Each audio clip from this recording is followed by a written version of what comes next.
Doc sitting here blame free. Oh yeah.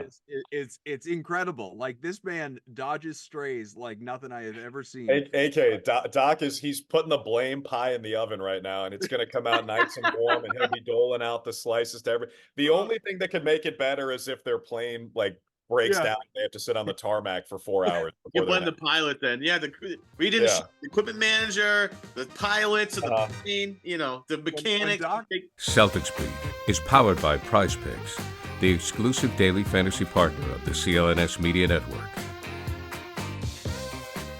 What's up, everybody? Welcome back in a new edition of Celtics Beat to close out your weekend or maybe your Monday morning or whenever it is that you're listening to us in podcast form. Obviously, that's the beauty of these things, but hopefully you are sneaking it in at least ahead of Game 4 between the Celtics and Heat coming up Monday night. All of this will be much more relevant and entertaining to you. Otherwise, you'll be living in some alternate universe where it's just boring and doesn't make sense. Adam Kaufman back with you after a week away. It's good to be back, rested, recharged. Devin Valenti had the show last week, did a great job previewing this series, this hated series that honestly always, whenever I hear Boston, Miami, I don't even care there's no Jimmy Butler. I just get PTSD. And Drew Carter, of course, is the, how do we classify him? Let's call him the road television voice of the Boston Celtics, soon to be full-time television voice of the Boston Celtics. But right now, just a fan like the rest of us because Mike Gorman's got the rest of the first round, as he should in his send-off. And then after that, it's those national weirdos, which he's kind of one of as well because he works hate over at those guys. Drew, how are you, bud? What's up, gentlemen? I'm great. Good to see you. AK, I cannot believe you took vacation right before the Miami series. I mean, this is what people are talking about. When Heat fans say the Celtics are afraid of the Heat, this is what they're talking about. They see your Yeah. smiling face. Yeah, it's me running away. I can't face it. I can't do it. I can't handle it. So Yeah. I'm excited to have you on. It's been a little while, obviously. In fact, has it been since your like introduction? I don't know if I've talked to you a number of times since, and I've had you Yeah. on my radio show, but I don't know if we've had you on this show since then. So I mean, that was going into the season. Now we're coming out of the season, so or at least the regular season. So a lot to get to. But Ev, I got to tell you. I texted Drew earlier today, and he humble bragged me because I said, "Could you come on the show? We're going to do a podcast later, year round, talk a little Celtics." And he said, "Totally, love to do it.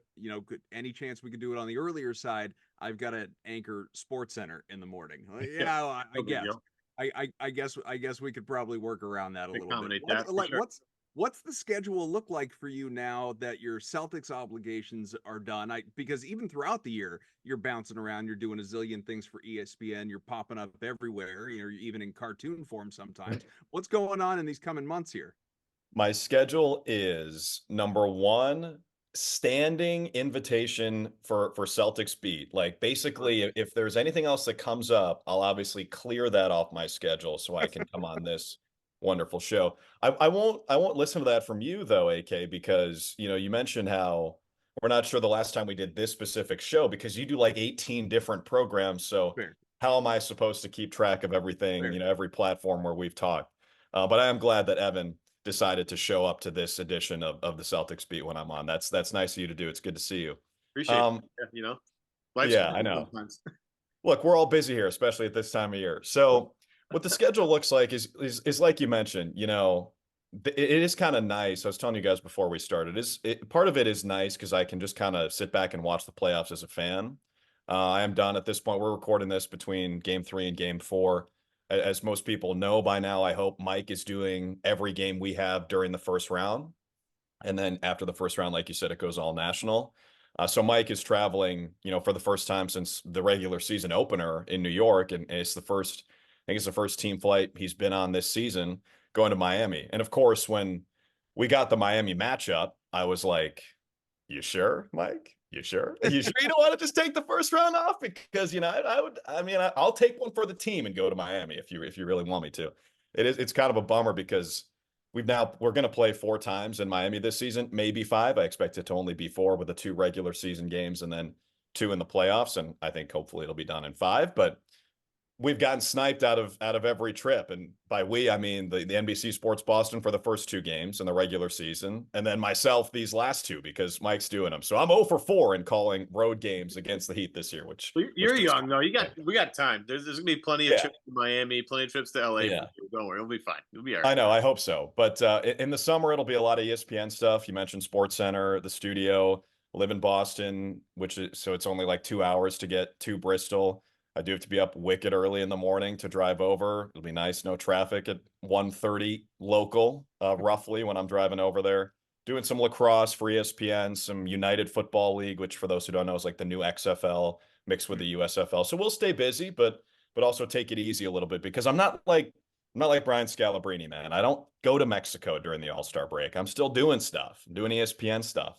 So I gotta unplug a little bit in the summer. He's just waiting for his big 3 involvement anyway, right? Yeah, exactly. But now I'm messing around with that. To be fair, Scal, and he'll tell you this, Scal is pretty much the busiest person I've ever met in the summer because he's doing his AAU stuff. He's doing his big 3. He's all over the place. If you talk to Scal for 5 minutes, he'll tell you he's busy in the summer. He'll let you know what's going on. Yeah. Radio show, or at least he used to. I don't know if he's still doing He does. It. I listen to it every day. The starting lineup on Sirius XM. Tune in. There you go. So Ev, last time we did a show a couple weeks back, I mean I'm a dick. I feel like I need to apologize to the main C's, the main Celtics. And oh yeah, we definitely. So because we had Brendan Glasheen on. You're the bad luck guys on that one. That's for sure. And Maine was of course in the G League Finals, coming off of a 1-0 trouncing of the Oklahoma City Blue. And it was going back to OKC or to OKC for game 2, but it's a best of 3. And it was like, yeah, this is over. The series is over. Like, get fitted for your ring, buddy. Have yourself a good time parading through Portland.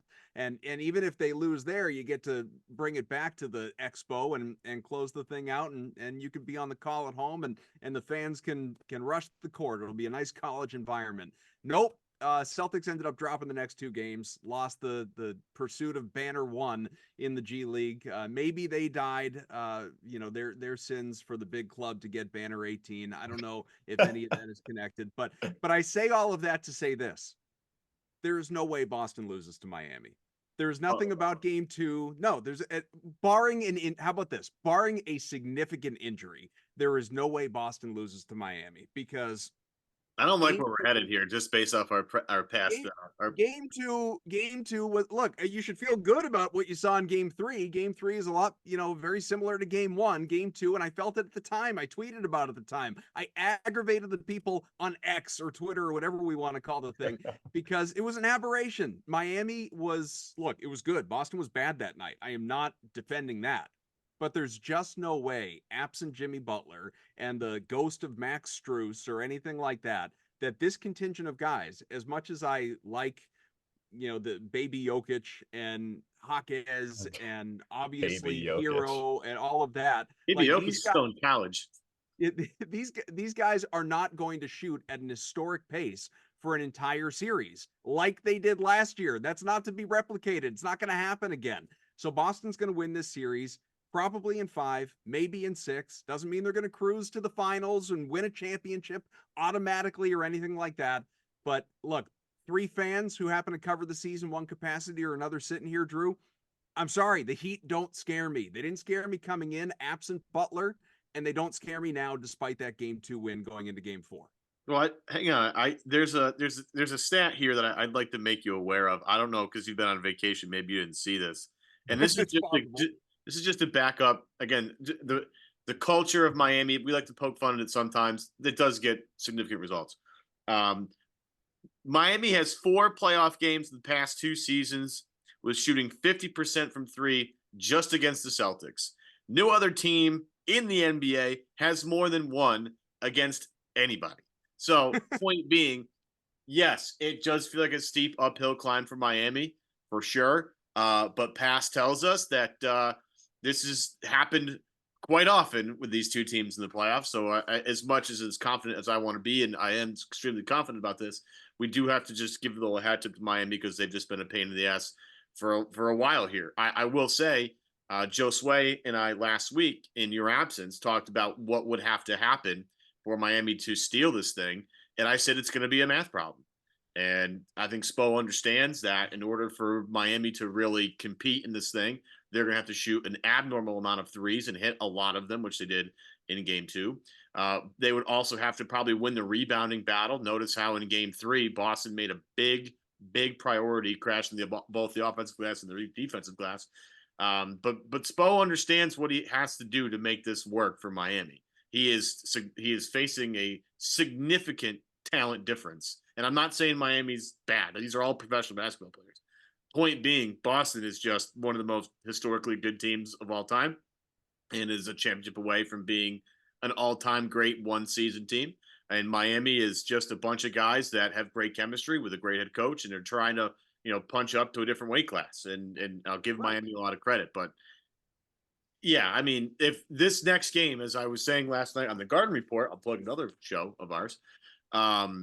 I will say this game 4 Monday night, tomorrow night, whenever you're listening to this thing, is a critical game for Boston to win. I think if they really want to put Miami away, game 4 is how you do it. You bring it back home, you win in front of your home crowd, and this is done. But Drew, I don't know about you. Again, now that you're a fan, not sitting in the chair, trying to be, as Switzerland as humanly possible, trying to see everything through the trees.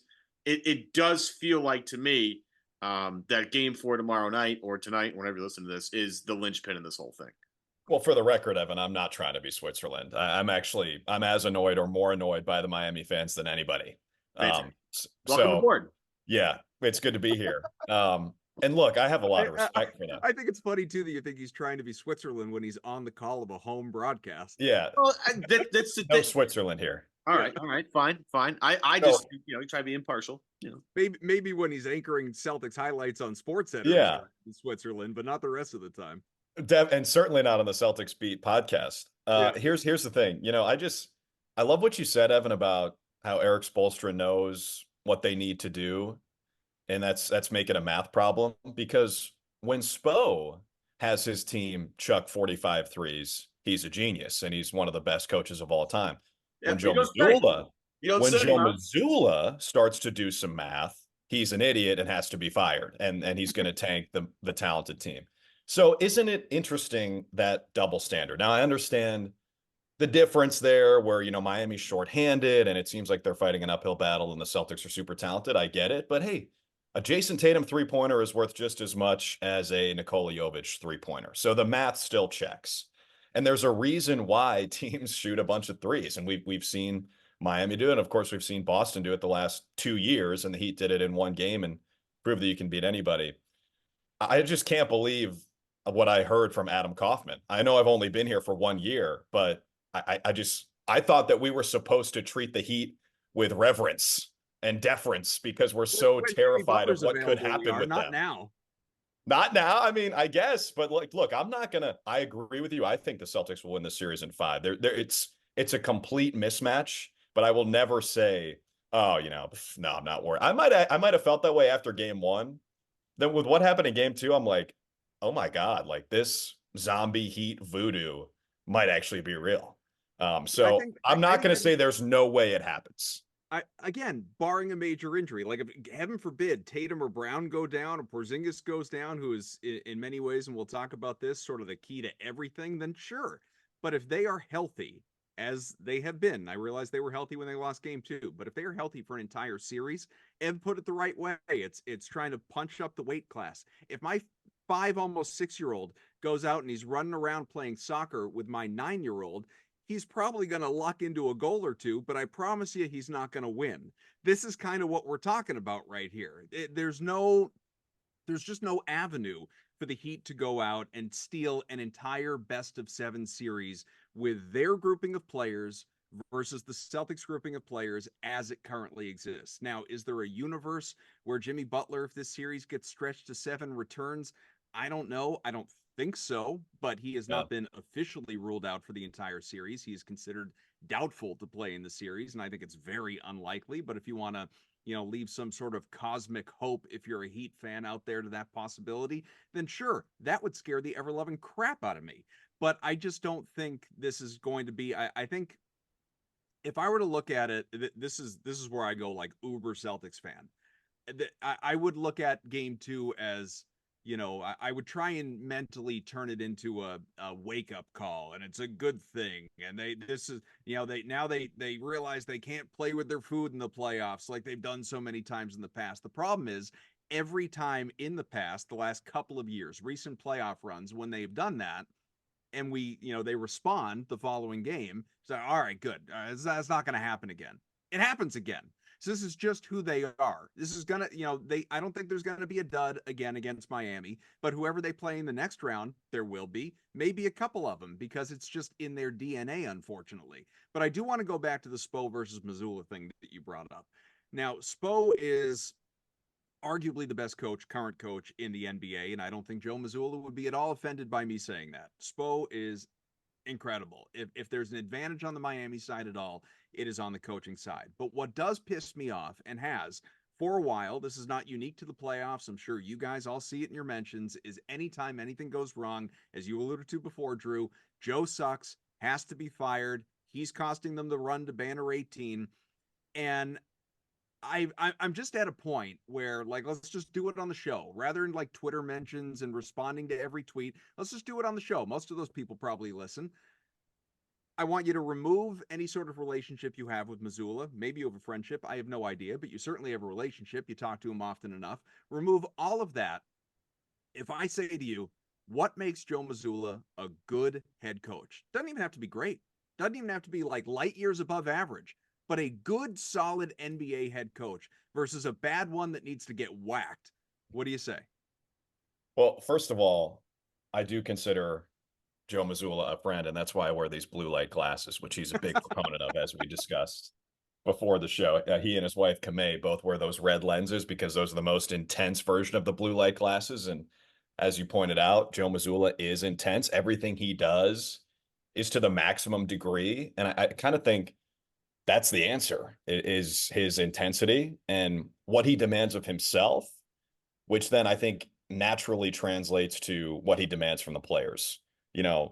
I did not play sports at a high level, but I remember in like 7th grade travel basketball, if you see your coach doing what he's asking you to do, you have no excuse, right? I mean, Joe Mazzulla, I think there's a chance Joe Mazzulla is in as good or better shape than pretty much everyone on the team. I mean, we know about his jiu-jitsu routine. The guy's a maniac, And I say that in the most endearing way.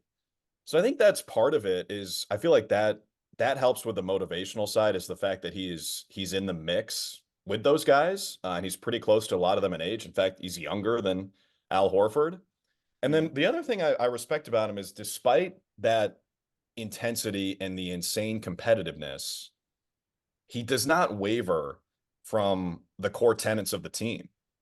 And I think that might frustrate fans. Like the best example is what we talked about with game 2. When the Heat catch fire from 3, it's like, stop defending them like they're shooting 30%. They're not. Caleb Martin has turned into Ray Allen mixed with Steph Curry. Like, let's get up on these guys. But if you watch, I don't know if you guys saw this, but in our pregame show on NBC Sports Boston, heading into game 3, they had a Wired for Sound segment with Mazzulla in every single huddle talking about closeouts. Hey guys, we got to have high hands on closeouts. We cannot let them keep making threes. And I was complaining as much as anybody after the game, like, hey, we have to adjust when Miami has proven that they're going to be shooting at a high level on a given night. And I think he tried to, but the team just didn't do it. I mean, the defining image for me from game 2 is Drew Holiday, an elite defender who's going to be an Olympian this summer, keeping his hands by his sides while he closed out. And I don't know what that was. I don't know if that was in the game plan beforehand and there wasn't an adjustment or what happened, but look, Caleb Martin doesn't shoot a pretty ball, but on that night it was going in. So Joe Mazzulla, I think, was trying to adjust in game by imploring his guys to close out, and then maybe something else changed in game 3, but they played with more force and they played with more effort. I think that's a credit to the head coach. But what I mean by not wavering from the plan is, like, look, what you said, Adam, you don't expect lightning to strike twice, right? So we're not going to treat the Miami Heat like they are the Golden State Warriors because of one game. And again, I think that's going to frustrate fans. But if you look at what happened last year, it was an anomaly. And I don't think that necessarily means you have to throw everything out the window, especially when this year's team is better than last year's team was, and the Heat are more shorthanded. I think just real quick, it's interesting you brought this up because I had a little bit of a piggyback on top of that because it's something that we don't think about when it comes to good coaching, right? And then Drew, you kind of threw a little bit of a monkey wrench in my point, and so I would love to hear you sort of give me a little more ammunition for this. What makes a good coach sometimes, folks, and strategy is a whole big part of this, and I think a lot of people focus on the strategy portion of the Joe Mazzulla experience. I think what people miss is how effective and how good of a communicator Joe Mazzulla is with his teammates. Granted, this little wired for sound thing where he was telling guys to put their hands up and close out and they didn't do it the entire game. That's frustrating. I would say other than that, and I'm sure there are other times throughout the season where guys haven't listened, it feels like the message that Joe Mazzulla is delivering is really fallen upon each of the players. And even at this point, like they're professionals. I get it. Look, Drew Holiday's been around a while. Al Horford's been around a while. These guys have been around a while. Like it's not like the Oklahoma City Thunder where everybody's 22 and under here. These are, I know, Tatum and Brown are younger, but they've been through a lot together. They don't really need a ton of like motivation. They kind of understand. But at the same time, that's almost harder to manage because there's expectations. There's been life experiences. Still, at the same time, Mazzulla can find ways to connect with his players, communicate with his players to do the same thing at the same time. And I think a lot of people don't look at that when they look at it, how good a head coach is. There's a lot of empowerment with the players. Like there was a story earlier this year where Drew Holiday essentially is the quarterback of the defense and can basically put on a press. He can call it himself. He like call an audible in the middle of the game. And I think that a lot of that comes from the trust Joe Mazzulla puts in his players. I really feel like Mazzulla's ego is smaller than pretty much any other NBA coach. I really believe that. And I think he has no illusions about, where he came from growing up in Rhode Island and how he got the job. Like, I don't think he looks in the mirror and sees a guy who's won NBA championships as a coach. I think he really respects the position and respects the guys he's coaching. And a lot of the time, maybe people think that there's undercoaching because of how much Mazzulla does trust the team. But with how good they are, I think they've earned that. PrizePicks is America's #1 fantasy sports app with more than 3 million members. It is the easiest and most exciting way to get on the action while you watch your favorite sports and players. You just pick more or less on 2 or more player stats and watch the winnings roll in. PrizePicks is so easy to play. I can make my Celtic picks and make my entry in less than 60 seconds. Quick withdrawals and easy gameplay and an enormous selection of players and stat types are what makes PrizePicks the #1 fantasy sports app. Celtics and NBA fans, you can get in on PrizePicks in 30 states across the country, including California, Texas, and Georgia. On PrizePicks this week, I'm selecting Jason Tatum to dish out more than 5 assists and his teammate Jaylen Brown to have more than 22.5 points. Download the app today and use code CLNS for a first deposit match up to $100. Pick more, pick less. It's that easy. PrizePicks. You don't think just as we all are witness to some of those media interactions, obviously people want to point at Gary Washburn and the back and forth those guys will have usually about the, volume of 3-pointers or whatever it may be. And by the way, I assume, I guess I don't know, but I assume they have a perfectly fine, good relationship. And I think a lot of it is in jest and some stuff is, played or taken out of context, depending on which show you listen to or how a clip is played back, all of that. But you don't think he comes off as someone that there is about, a bit of an ego there? And when I ask that, I don't even say that in a critical way. I like, who doesn't have an ego when you get to that level? But you don't think that some of that projects a little bit? I don't think so. I think it's not condescending. I think Joe actually just loves arguing with people. It's not like, how dare you challenge my authority? It's more like, let's go. Let's get in a spat here. I mean, the guy looks at everything as a challenge. He's said that he doesn't go through a revolving door because he thinks there's an outcome where the thing gets stuck and he's trapped in there. Like he's always thinking about things in a way that, normal people like us really aren't. And everything's combative. I remember there was a press conference earlier this year and it was after a practice, and I think it was John Corrales was asking him about trying to deal with rim protectors on the other team. And he had a couple examples of like when the Celtics had struggled against a really good shot blocker. And Joe was like, well, what about against this guy? And what about against this guy and this guy? And now it's 3-2. And I have more examples than you do.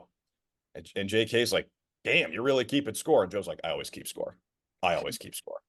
And like that's just how it is with him. I understand what you're saying, AK. And there are times like, dude, trust me, there are times where I've kind of been frustrated. I do those one-on-ones with him before the road games, and there are times where it's like, really, man, like you can't give me something here, you can't play ball, but he's just not wired that way. And I don't think it comes from a place of, I'm better than you. I think it just comes from a place of everything is a fight, and like he's not just going to sit there and accept a criticism if he feels like it's unwarranted. Yeah. So what about this year? Obviously I've made my opinion known to those watching, listening, but I can also hear or feel the people in the comments section on the CLNS Media YouTube page saying, way to jinx it, Koff. It's my Heat in 5 or Heat in 6. Like this is, it's all going to hell. What makes this, if anything, I don't even want to say go sideways, because I just don't see that outcome being a reality. But what makes this a series versus the Celtics coming away with a gentleman's sweep? It would have to be a code red, baby. A code red where someone takes out one of the Celtics' best players and there's an injury. I don't know. I mean, I think, again, I'm not going to say what you said and say there's no way the Heat win the series, because I just feel like there's too much history there. But I agree that the Celtics have way more talent than Miami, and I tend to believe that who you are in the regular season is who you are in the playoffs. And I think if anyone would disagree with that, if anyone would disagree with that, it's Jimmy Butler. But if you look at their run last year, Jimmy Butler turns into a superhero against Milwaukee, and Giannis wasn't fully healthy. And then the whole team catches fire against Boston, and then you that's how you end up with an 8 seed going to the finals. Like I don't necessarily think it's like Jimmy Butler is not an all-star in the regular season and then is consistently Michael Jordan in the playoffs. I don't think so. But that being said, without him, like they just don't have enough juice. So unless they do what they did in game 2 and shoot like 50+% from 3, I do not see them challenging the Celtics in this series. Can I be honest with the both of you? I feel slightly better that this game is in Miami versus in Boston. Boston and Miami throughout the past couple of years have just traded blows on each other. Like the opposite, like the away team seems to play with more intensity and swagger than they do at home. Like Miami, I feel like goes into Boston and feels like, oh yeah, they get like more juiced up playing in Boston than they do on their home. The Florida Panthers feel that way about TD Garden. All those South Florida teams. It's got to be a Florida thing, but it's to me like if Game 4 were in Boston, I'd feel a little different about it. But because Game 4 is in Miami, I just feel like this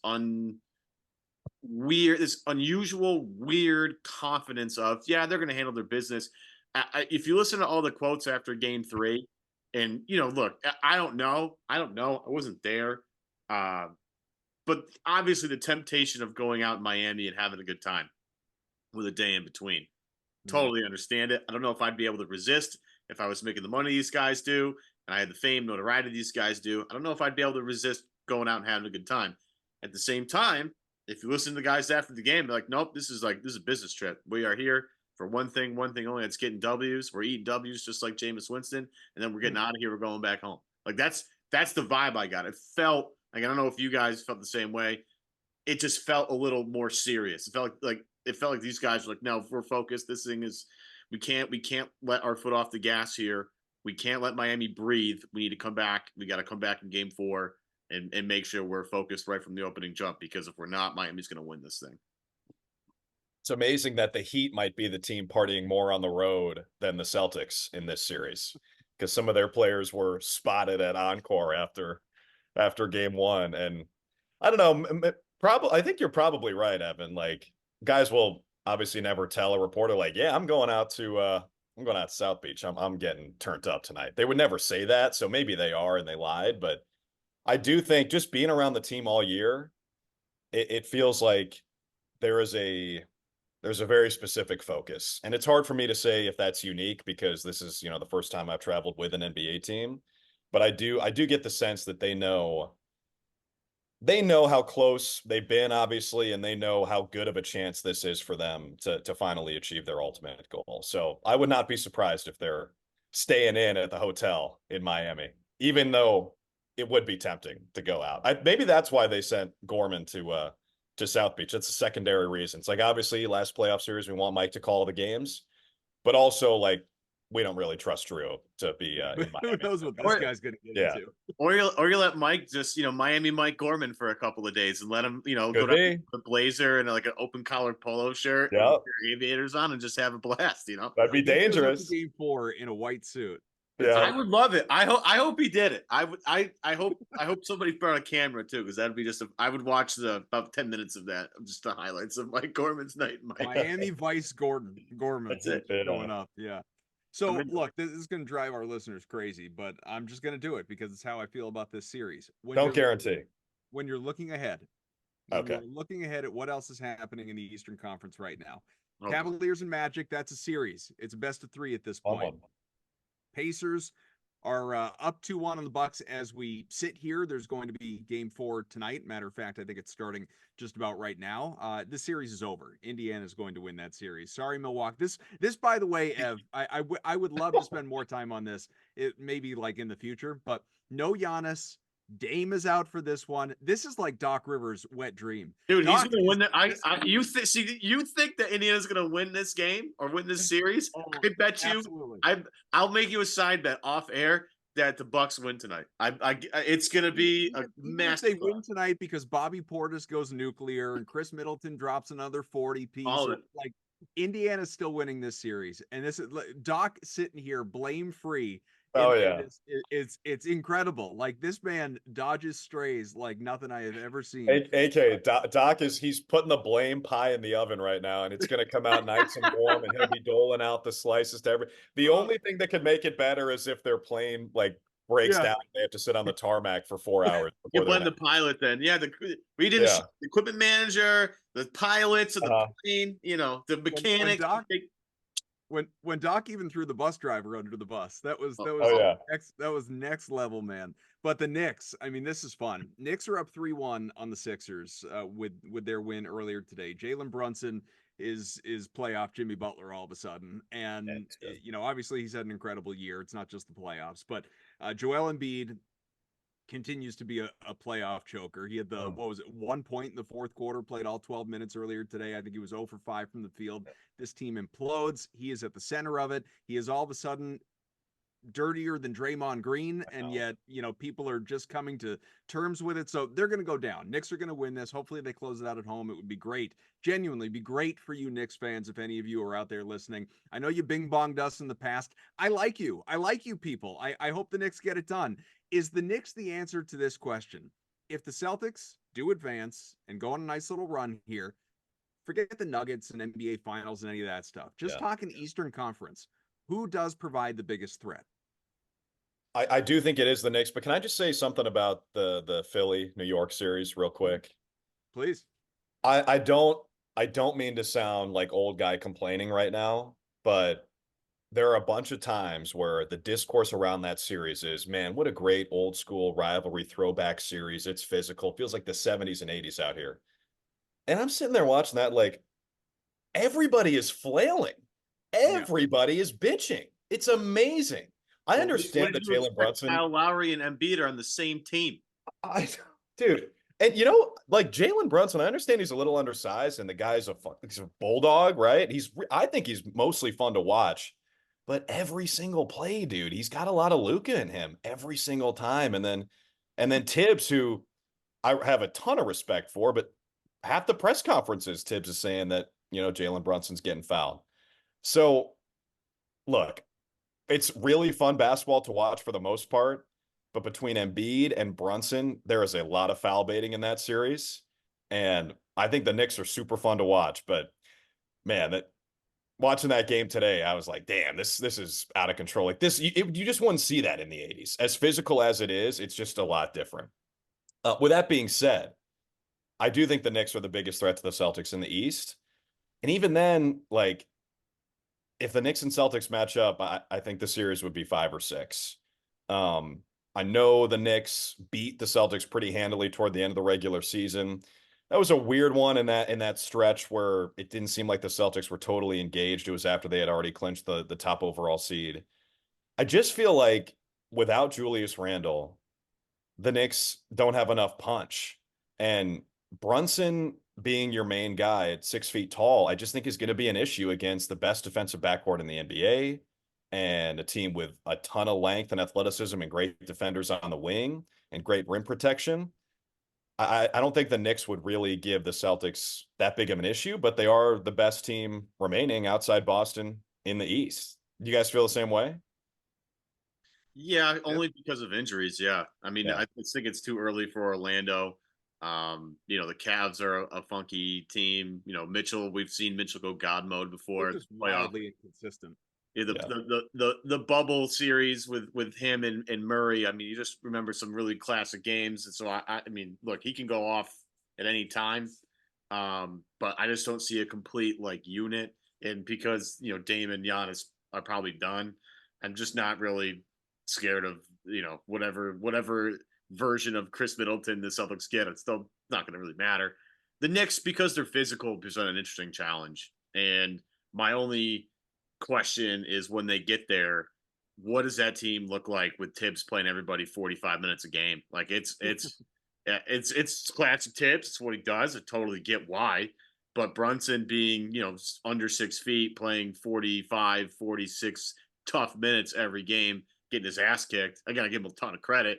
Yeah. I would fold like a cheap lawn chair out there. He's getting his ass kicked up and down. I don't know how many legs. He's just not gonna have legs left, and that's what I love about this Celtics team is, you're getting, to bring it back to Celtics real quick. Like the Peyton Pritchard minutes are really solid right now. I mean, he's playing with a whole different confidence. This whole season he's been great, and then another credit to Mazzulla schematically getting him really focused and really ramped up for the playoffs. Pritchard's been unbelievable. Hauser's been really good. Al Horford's giving them solid. Like just Boston's going to be way more rested by the time they get there, so that'll be really interesting.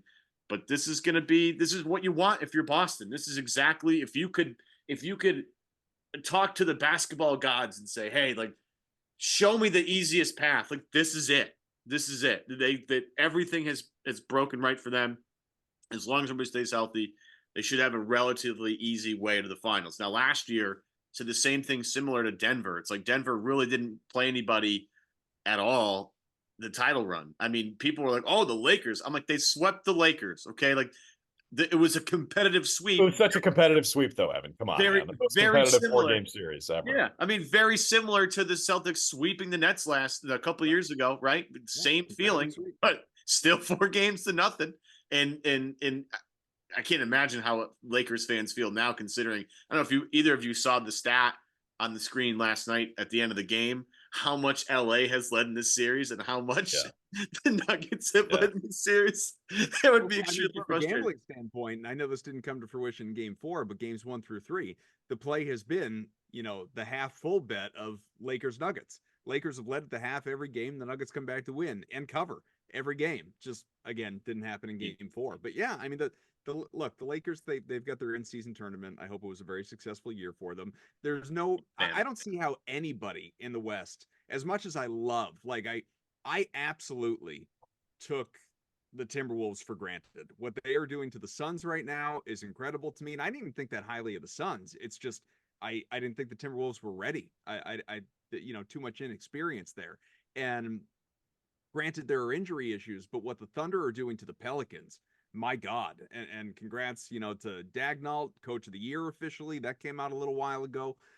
It's just, I mean, the West is going to be fun. The West is a more compelling conference right now than the East. And I still just don't see how anybody gets in the Nuggets' way.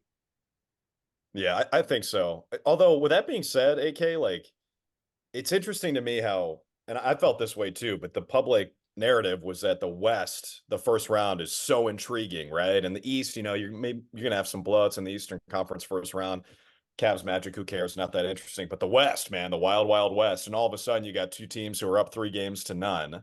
And then actually three 3-0 leads. And then the Right. Lakers finally got one. But just going back to the East, like, here's what I'll say about the Knicks. I feel like, I don't know if I should feel slimy about this as a Celtics fan, but I do really enjoy watching the Knicks. And I think what they've done this year is incredibly impressive. If those two teams match up in the Eastern Conference Finals, the Knicks will believe they're going to win. There's no doubt. That team is so connected. They play so hard. Josh Hart, dude, like blocking guys at the rim, 15 rebounds, like whatever it was, 5 or 6 offensive rebounds. Those guys are badasses.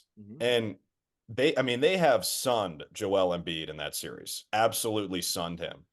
Isaiah Hartenstein picks up 5 fouls in the third quarter, and Embiid still does nothing. Mitchell Robinson's not playing. Bogdanovich gets hurt like the second possession he plays. You're at home. How does Philly not win that game? The Sixers or the Knicks are just so tough, and they're an embodiment of their coach. So even though I don't think they'll have enough talent, and ultimately that deficit will be their undoing, that series is going to kick ass if we play them in the Eastern Conference Finals. I love it. I'm thrilled for Knicks fans because I'm not people get mad when people say this, but like certain sports are better when teams are better. Like I'm thrilled for Bears fans. I think the NFL is going to be really fun because the Bears have for the first time ever the Bears have a quarterback, right? That's a really passionate fan base. The NBA is better when the Knicks are good. Like it's just a fact. It's just the juice from the crowd is undeniable. Their fans are very passionate, and this is a team that Knicks fans like. Like this is it's not a flashy team. It's a team. It's a lunch pail team that just shows up, kicks ass, and leaves usually with a win. So I'm just impressed with the culture building that's happened there because they've gotten it wrong so many times.